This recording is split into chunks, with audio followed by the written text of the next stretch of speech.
Shalom. First and foremost, we give all praise, honor, and glory to the Most High God, Yahweh, Bahashem, Hamashiach, Yahushai, coming out to the streets of these week in, week out to prophesy the downfall of this wicked society and wicked kingdom, Babylon the Great, and to teach the true children of Israel who they are according to the Bible, predominantly the so-called Black, Hispanic, and Native Americans.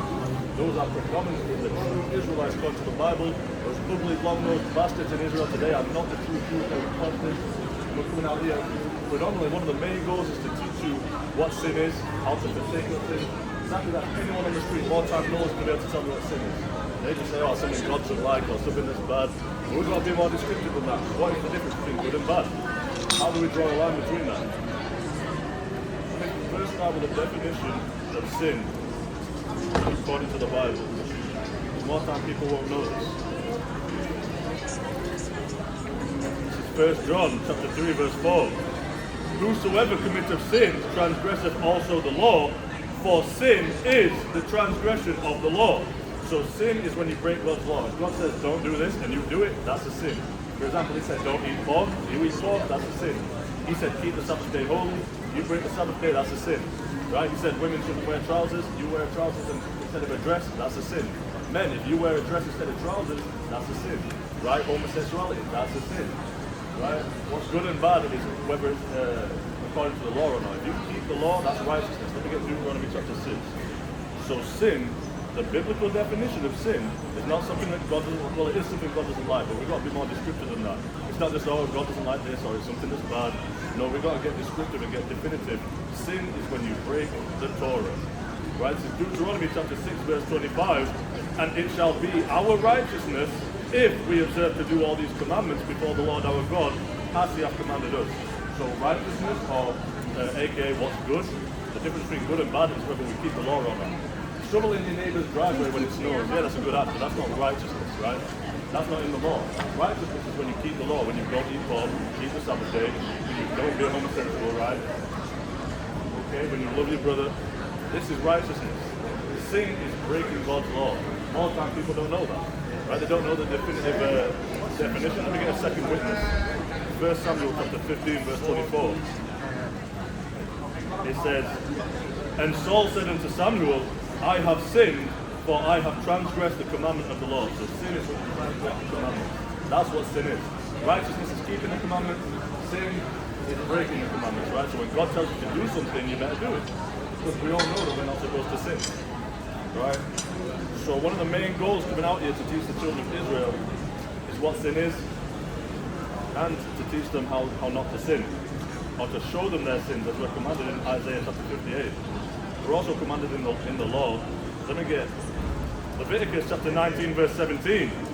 Thou shalt not hate thy brother in thine heart, thou shalt in any wise rebuke thy neighbor, and not suffer sin upon him. So if you see your neighbor going off, you see your neighbor sinning, right, eating pork, breaking the Sabbath day, doing anything that God told them not to do, then you're supposed to rebuke them, right? You're supposed to tell them about their sins, right? You're supposed to tell them when they're going off. That's in the law. We have commanded to tell our brothers and sisters when they're going off, right? So it is actually a law. If you don't tell them where they're going wrong, then you hate them. The example I often make, and we're going to make this example again when I get to Ezekiel chapter 3, is if you see somebody running towards a cliff edge, and you don't warn them, you're too far to physically stop them. If you don't shout and warn them, then you don't love them. If you love them, you're going to shout, warn them, and try to stop them, right? They run off, so be it, they ran off. At least you try to stop them. If you don't, then you hate them. You can't say you love them if you don't try to stop them. So that's why it says, thou shalt not hate thy brother in thine heart, thou shalt in any wise rebuke thy neighbor, and not suffer sin upon him. So if you hate your brother in your heart, right, if you don't rebuke your neighbor and tell him when he's going off, tell him where his sin is, then you hate him, right? So we're coming out here to show our people love. I'm sick of hatred amongst the children of Israel, man. We're out here to show our people love and to rebuke them and tell them when they're going wrong, tell them their sins, tell them why God isn't allowing them to prosper. Because you've got to obey the Most High if you want to be prosperous. You can't just do whatever the hell you please and say, oh, the blood of Christ covers me, and use that as an excuse. That's not how that works, right? Grace is not to be abused. Grace is so you can get it right when you make a mistake. Not so you can just make as many mistakes as you want, right? People love to bring out a just man fall of 7 times, and they try to say that that's an excuse. That's not an excuse, right? That's no excuse whatsoever. Hey, I took your advice. Drop the damn headset. It was a bit muffled, but I was worried about not being able to be heard on the camera, but I tried it out. It made me fine, so Lord willing, can get a proper, because down in my other congregation in London, I think I told you, we've got like a proper speaker with microphones. That's kind of what I was trying to emulate, but it was cheap equipment. But yeah, it's much better this way. So Lord willing, one day get the proper microphone and stuff, but until then, just scream. Yeah, literally, that's basically what we're doing. I'm actually about to bring out a scripture in a moment here that basically tells us to do that. It tells us to cry aloud, right? So that's why we use the microphone, but you've got to work with what you got at the minute, innit? Yeah. Doing good though? Cool. Right, so that's the same Catholic. I thought she could have her own interpretation. See it now and then, which it works in the spot here. Let me get Isaiah. Let me get the book of Isaiah. Right, so we're out here to show our people their sins and where they're going wrong. That's love. We're out here to show love. Let me get Isaiah chapter 58. Isaiah chapter 58. The book of Isaiah chapter 58 verse 1. Cry aloud, spare not, lift up thy voice like a trumpet, and shew my people their transgressions, and the house of Jacob their sins.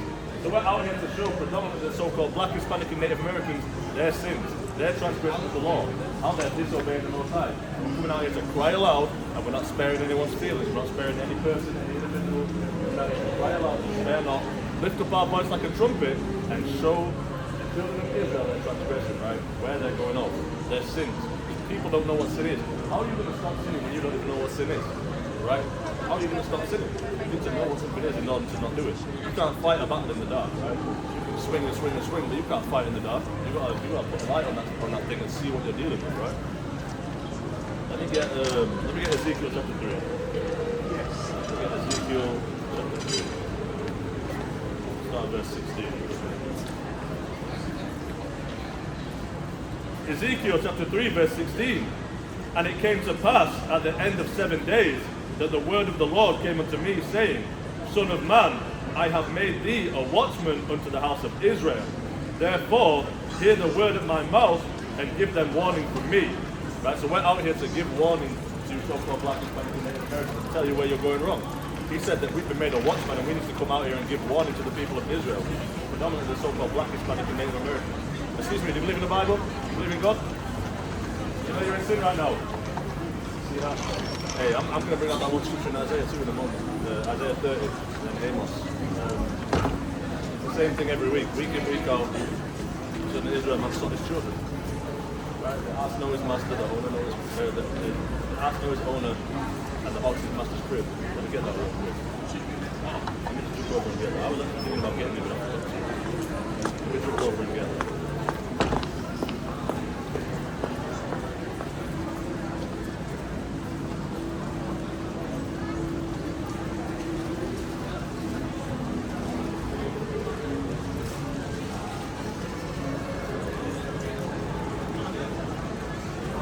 Isaiah chapter 1 verse 3. The ox knoweth his owner, and the ass his master's crib, but Israel doth not know, my people doth not consider. Right, so an ass is a donkey, an ass is a dumb animal, and an ox is a cow. Right? An ass knows his owner, a donkey knows who he belongs to, right? An ox knows where his owner's house is, right? You can take them down the street, they know how to get home, they know where they're supposed to be. Right? But we don't know the Most High. We don't know his laws, his statutes, his commandments. We don't know the land that we're supposed to be living in, right? But a dumb animal does. A dumb animal knows who he belongs to, right? And who his owner is.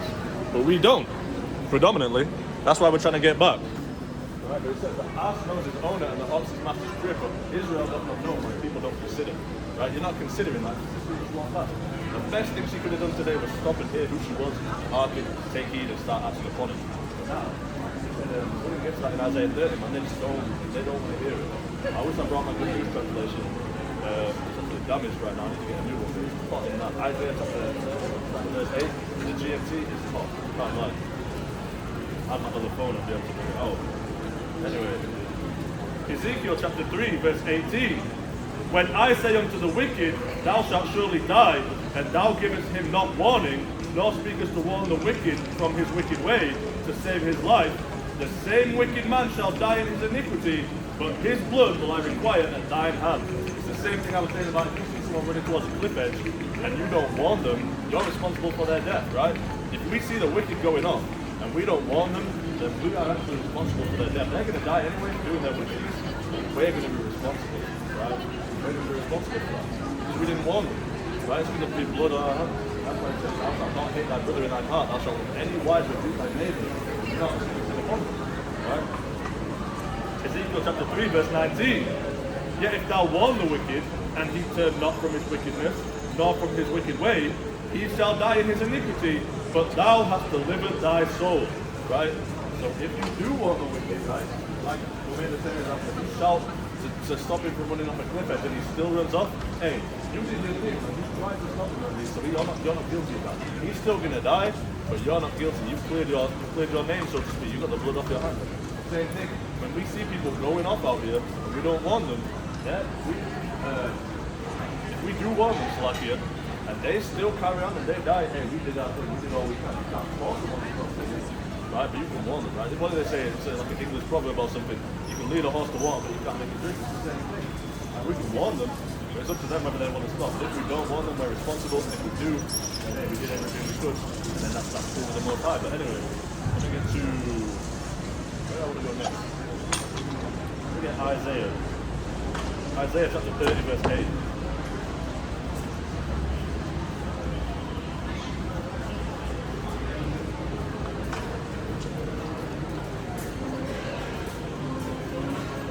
The book of Isaiah, chapter 30, verse 8. Now go, write it before them in a table, and note it in a book, that it may be for the time to come, forever and ever, that this is a rebellious people, lying children that will not hear the law of the Lord. You see that? So they don't want to stop and hear the law of the Lord. My sister who just walked past who I tried to stop, hey, you believe in God, you believe in the Bible, they take online, you kept walking, did not want to hear the law of the Lord, right? Even in Christianity, when they say, oh, you're not Christian, I mean, Christ, you try to bring out the law, it's done away with. It's not done away with, you can't be that good. Right? Same thing we were just figuring out, man. The same thing. Yeah? What was that? Dog. Dog. So what have we got here?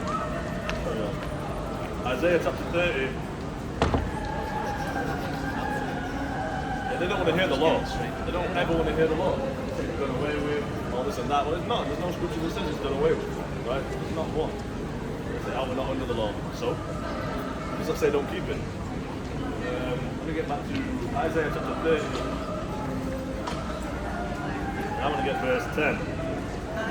Which say to the seers, see not, and to the prophets, prophesy not unto us right things, speak unto us smooth things, prophesy deceits. That's basically saying, tell us what we want to hear. Don't tell us what's right, don't tell us what's right.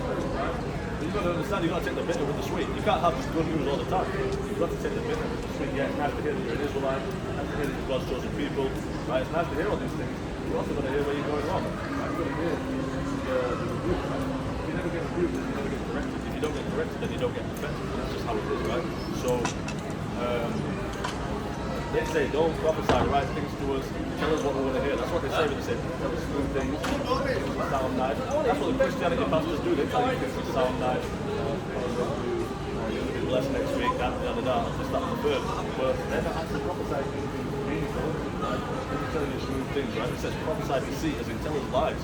Tell us things that aren't true, but things we want to hear. Right? That's the same thing people say. They don't ignore you, and they always just pull them. More time they're not arguing, they're not listening. You know, we get to do that. Very rarely they actually do repent and take it into consideration. I've only seen one brother, shout out to Soldier Malachi over at It's the one brother I've seen being taught on camera, actually coming to the congregation. Shout out to that brother, that's a powerful mighty brother. Shalom. Get to verse 11. Get you out of the way, turn aside out of the path, cause the Holy One of Israel to cease from before us. Right, so that's what they said. They said, get out of the way. It's not looking out back. We don't want to hear it. We don't want to hear about the Holy One of Israel. That's what it means when they say, cause the Holy One of Israel to cease before us. That's basically them saying, hey, we don't want to hear it. We don't want to hear about that. Like I said, the same thing I say every single time. The best thing you can do is stop and find out who you are according to the Bible. They don't want to deal with that, right? They don't want to deal with that. They don't want to learn who they are. It's the best thing they could ever do. Right? They tell us to get out of the way. So verse 12, Wherefore, thus saith the Holy One of Israel, because ye despise this word, and trust in oppression and perverseness, and stay thereon, therefore this iniquity shall be to you as a breach ready to fall, swelling out in a high wall, whose breaking cometh suddenly at an instant. Right, so it's basically saying, look, you carry on this way and you don't want to hear the word, then you're going to instantly fall. Like a breach in a wall, it doesn't break straight away. It takes time to crumble. It takes time and pressure, right? So eventually the weight start cracking, things start falling out of place. And though it might take some time for this breach in the wall, this crack in the wall, it's been there for ages, it might take some time, but when it falls slowly. It's not like a slow fall. Right? This crack's been there for ages, it's taking a while to fall. Right? It might be 10 years of this crack's been there, it's slowly chipping away. Right? But when it actually falls, that part of the wall falls and the rest of it comes down too. All of it, rapidly. That's what he's saying here. He says the same thing in the book of Sirach, chapter 5, verse 7. So get Sirach.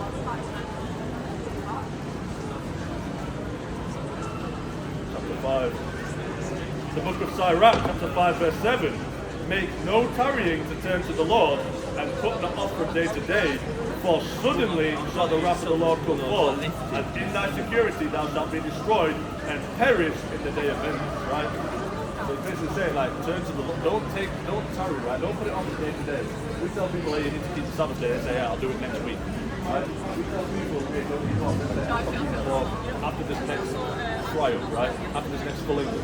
Right? That's what I'll stop wearing, the women will say, oh, I'll start wearing a dress next week.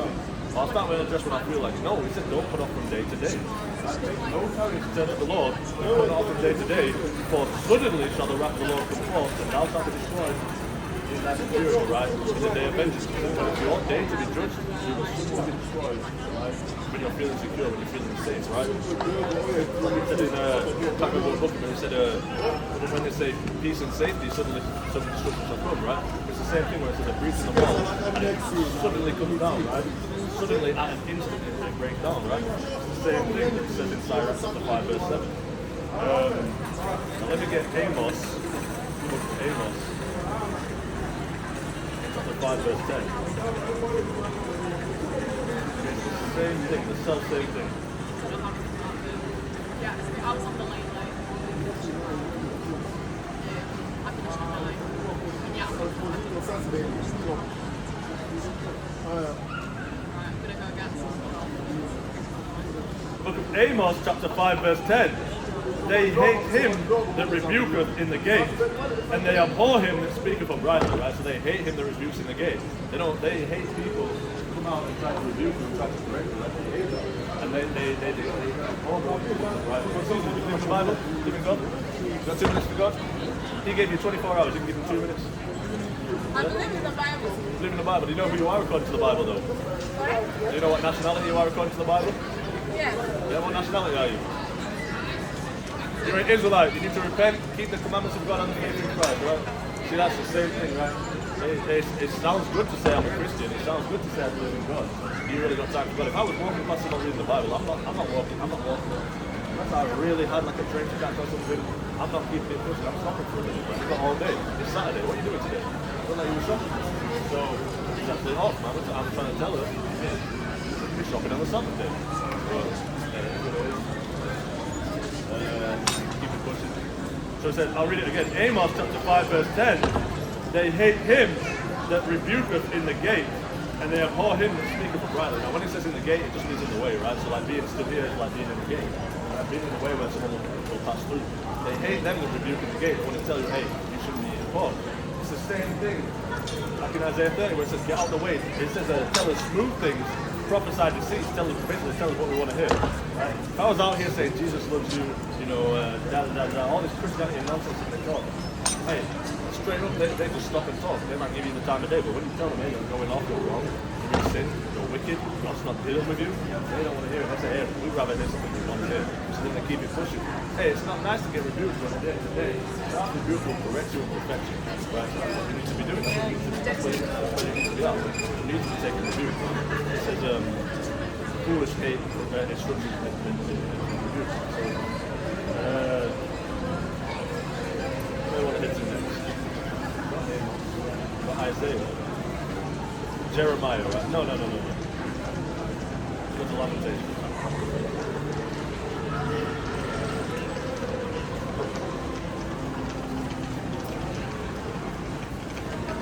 We used to be a mighty nation, man. Before we were sinning and going off, we used to be a mighty nation. The days of Solomon, but because we sin, because we go off and do evil, right? That's what led us to fall down. That's why we're the base of men now, right?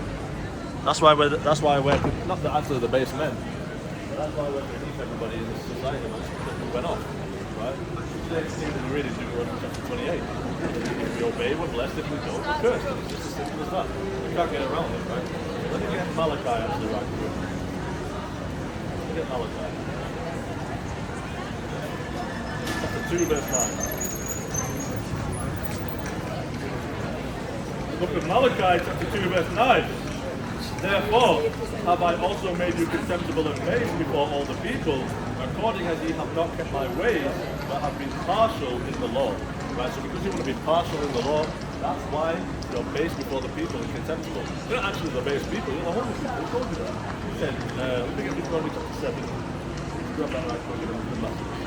Deuteronomy chapter 7, verse 6. It's an Hebrew 101 classic right here. Alright. Deuteronomy chapter 7, verse 6. For thou art an holy people unto the Lord thy God. The Lord thy God hath chosen thee to be a special people unto himself, above all people that are upon the face of the earth. Right? So what does holy mean? Holy means to be separate, to be set apart.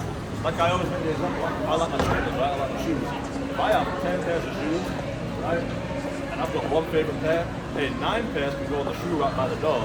This one pair is my favorite, so that's going upstairs in the wardrobe, right? Or on display somehow. Above and separated from the rest. It's the same thing the Most High did with his children. I just set them apart. Didn't make them above everybody else. Apart from everyone else, really holy. Holy is separate. So you see the Bible? Good of God? You know who you are according to the Bible? You're an Israelite. So, that's what the Most High did. Set them apart and set them above everyone else. So you're not actually based, right? He made you based because you were partial in the law, right? Like in Christianity, they'll say, hey, you can eat pork, you can break the Sabbath day, that's it. You don't have to keep Passover. But then you say, hey, can I murder? They say, no, you can't do that. Right? Why not? Well, because God told us not to. Right? God told you not to eat pork. God told you not to break the Sabbath day. God told you to keep Passover, right? He told you to keep the Feast of Tabernacles. They say, no, you don't have to do those things. Those are done with. Okay. So, can I be an homosexual? Well, no, you can't do that. God told you not to. Say, well, can I steal? Can I lie? They say, no, God told you not to. Well, he told you not to do them other things. So it just sounds like you're being partial in the law. He told you not to do this and not to do that. You say you can do this, but can't do that. You're being partial. That's partiality. The Most High not dealing with partiality. Let me get Revelation.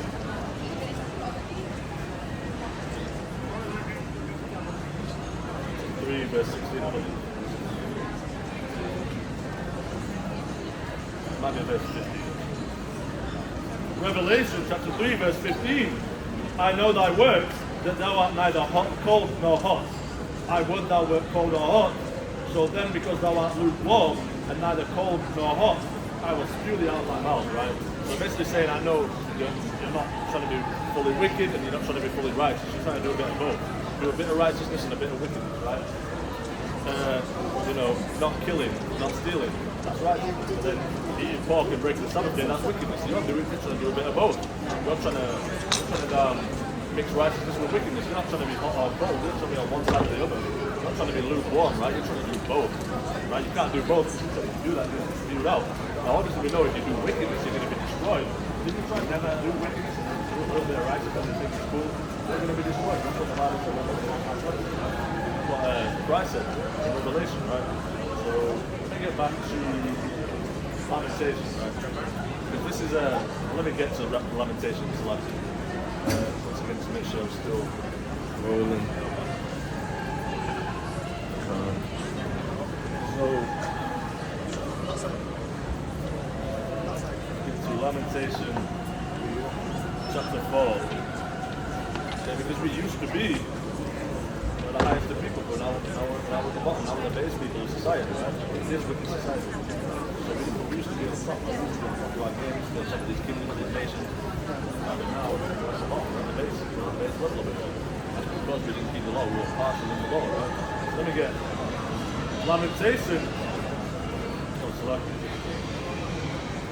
Lamentations chapter 4 verse 1. How is the gold become dim? How is the most fine gold changed? The stones of the sanctuary are poured out in the top of every street.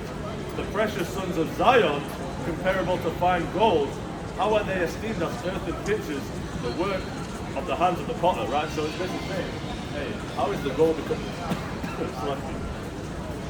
how is the gold become dim? Right? As in, it's not just talking about gold becoming dim, right? Because gold is shiny, right?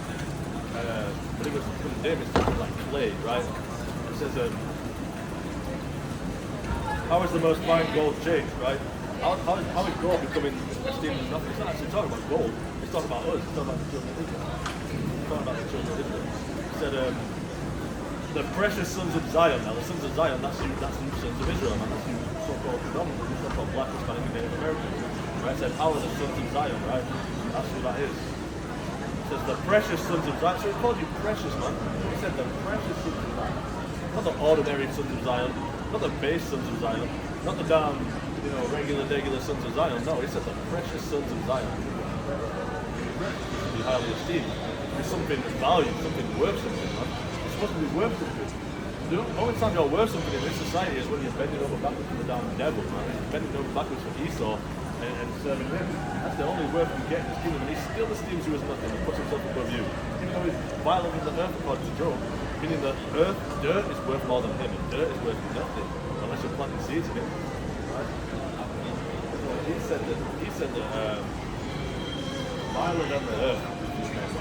They're esteemed as less than dogs. You wouldn't even set them amongst the dogs. They're trying to think they're better than you.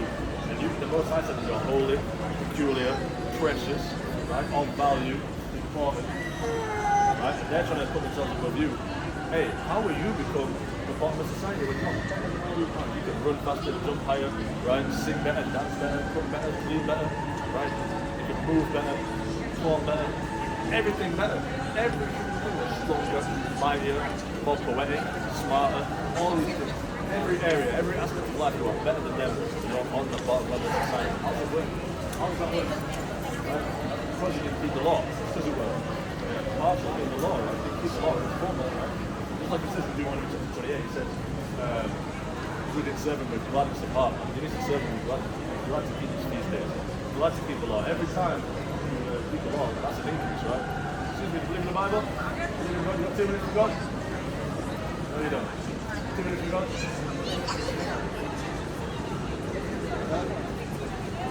That's cool, but can I show you something out of the Bible? No, it's fine. I wasn't trying to be offensive. I was trying to show you something out of the Bible. Can I show you something out of the Bible?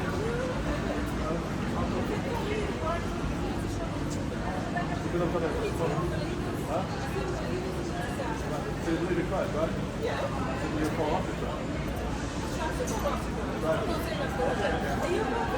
No, not everyone's perfect, but we're trying to be perfect. That's the end of the time.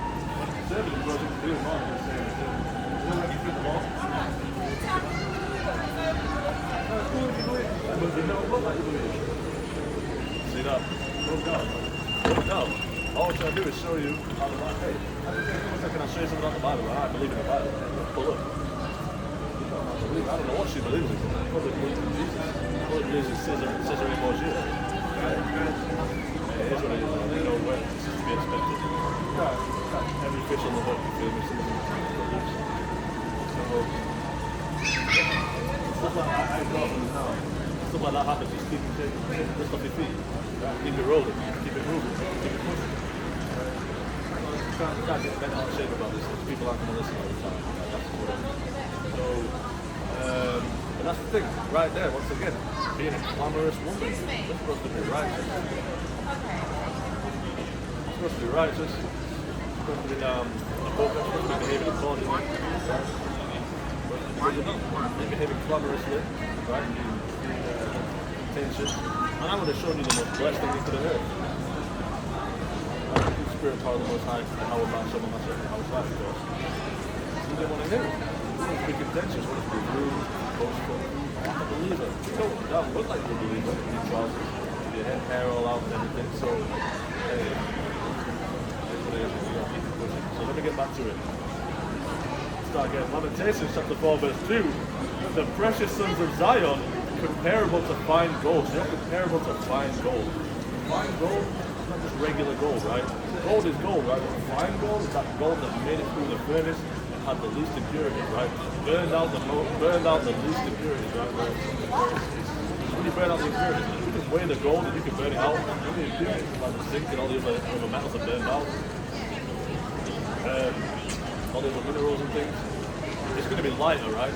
So you're going to have less value, less worth, less quantity is value, especially with gold. So you're just going to weigh more, you're still going to have more gold than one that's more impure. One's more impure, they might weigh the same, 25 or something, but one comes out at 20 and one comes out at 10. And you want the one that comes out at 20 weighing more, because it's got more value, right? You're comparing to fine gold, that gold is nice, right? Gold is right, valuable, right? Believe in the Bible? Believe in God?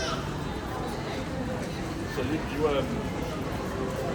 fine gold, that precious gold, that gold that's worth something, right? That's what you're comparable to, right? It says, how are they esteemed as earthen pitchers, the work of the hands of the potter, right? So how are these children of Israel, so-called black, Hispanic, and Native Americans predominantly, who are supposed to be, who are precious, who are comparable to fine gold, how are they esteemed as earthen pitchers, right? The work of the potter's hand, what's that? The blade, right?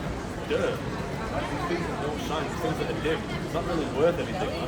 You drop a clay pot, you're not really stressing, you can just squeeze that thing up, melt it down and start again. You drop some gold, you lose some gold, you're stressing. And that is worth a lot more than that clay. Right, so at the end of the day, how are the people that are esteemed as that are comparable to fine gold, right, that are precious, how are they being esteemed as something down there and the clay? Right, how? Because we didn't keep the law, that's why we're based amongst the people, amongst all these damn dogs. Damn raggedy dogs. That's how you're based amongst them. Right? These people who are violent in the earth, not worth as much as the earth. Worth less than the dog, right? Esteem less than dogs. And you're on the bottom of their society. Why? It's because you don't keep the law. Right? You really do what it comes to the end. If you obey, you'll be blessed. If you don't, you'll be cursed. That's just what it is, right? So, get back to Lamentations chapter 5.